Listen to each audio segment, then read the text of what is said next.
यीशु मसीह का प्यारा वचन, पाँव को दीप को राह को रोशन, ये है मसीह का प्यारा वचन, ये है वचन प्यारा। परमेश्वर के धन्य नाम की महिमा हो। प्रभात मनन के सत्र 2406 में आप सभी का बड़े प्रेम के साथ स्वागत करता हूं। आइए आज के मनन गीत हम पढ़ते हैं पतरस की पहली पत्री अध्याय 4 पद 1। इसलिए जबकि मसीह ने शरीर में होकर दुख उठाया तो तुम भी उसी मनसा को हथियार के समान धारण करो, क्योंकि जिसने शरीर में दुख उठाया वह पाप से छूट गया।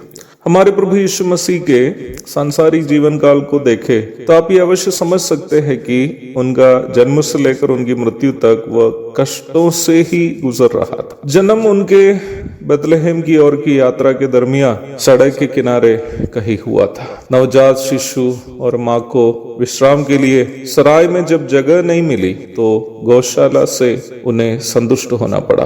बालक जब था, राजा हेरोद के तलवार से बचने के लिए यूसुफ और मरियम के साथ मिस्र की ओर उन्हें पलायन करना पड़ा। जगत के निर्माण करने वाला विश्व शिल्पी ने अपने जवानी के दिनों में अपने तथाकथित पिता यूसुफ के संग एक साधारण बढ़ई के रूप में जीवन निर्वाह किया। विश्व शिल्पी को लोगों ने साधारण बढ़ई करके बुलाया। भाइयों की मजाक से बचने के लिए रात रात जैतून पर्वत पर जाकर अकेले में विश्राम किया। भाइयों के मजाक से बचने से बढ़कर वो स्वयं अपने भाइयों के लिए एक परेशानी का कारण बनना नहीं चाहा। सेवकाई की शुरुआत से लेकर मृत्यु तक यहूदी धर्म के ठेकेदारों के शारीरिक एवं मानसिक प्रताड़ना वह सहते रहा। यहूदियों ने उन्हें गैर बाप की संतान बुलाकर अपमानित किया, मुंह पे थूका, नंगा किया। उन पर किए गए शारीरिक प्रताड़नाएं शब्दों से वर्णन करना लगभग असंभव की बात है। शब्दों से सब वस्तुओं की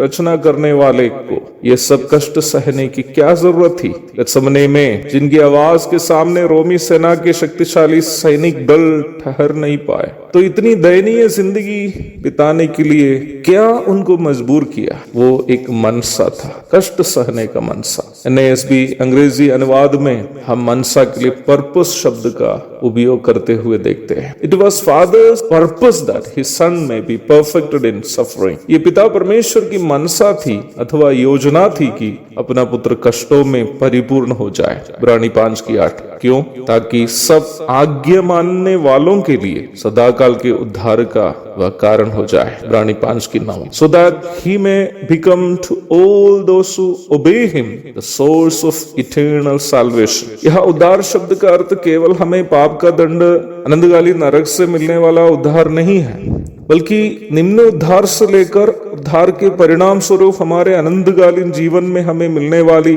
सौभाग्यताएं तक इसमें सम्मिलित है। यदि यीशु मसीह इन सभी कष्टों को नहीं सहा होता तो हमारे लिए इन सभी सौभाग्यताएं उपलब्ध भी नहीं होती। और हम कल देखे थे कि प्रभु ने इन सारे कष्टों को पिता परमेश्वर की योजना के अनुसार हमारे वास्ते सहने के कारण पिता ने उन्हें सब नामों से श्रेष्ठ नाम देकर अपने दाहिनी ओर उन्हें विराजमान कर दिया। हमारे प्रति पिता परमेश्वर की तमन्ना यह है कि हम भी यीशु मसीह ने पिता की जो मनसा को धारण किया था, वही मनसा को, मसीह की मनसा को हम भी धारण करें। क्यों? ताकि हम भी अनंतकालीन स्वर्गीय जीवन में प्रभु के साथ उनकी महिमा में सहभागी हो। प्यारो, अवश्य ध्यान दे, कष्ट सहना हम मसीहियों के लिए एक विकल्प नहीं है, बल्कि हमारा दिनचर्या है। यदि हमें संसार में क्लेश नहीं होता हो तो वो इसलिए है कि हम संसार के साथ समझौता के साथ जीवन बिताते हैं। यदि हम यीशु मसीह को प्रसन्न करने वाला एक जीवन बिताने की कोशिश करेंगे तो हमें सताने के लिए बाहर से लोगों की आवश्यकता नहीं पड़ेगी। हमारे घर से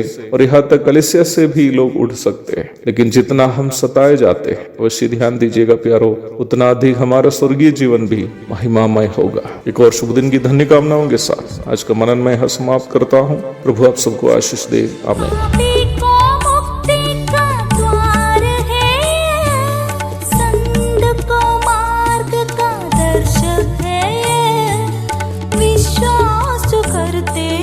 उसके लिए अनंत जीवन का साधन है।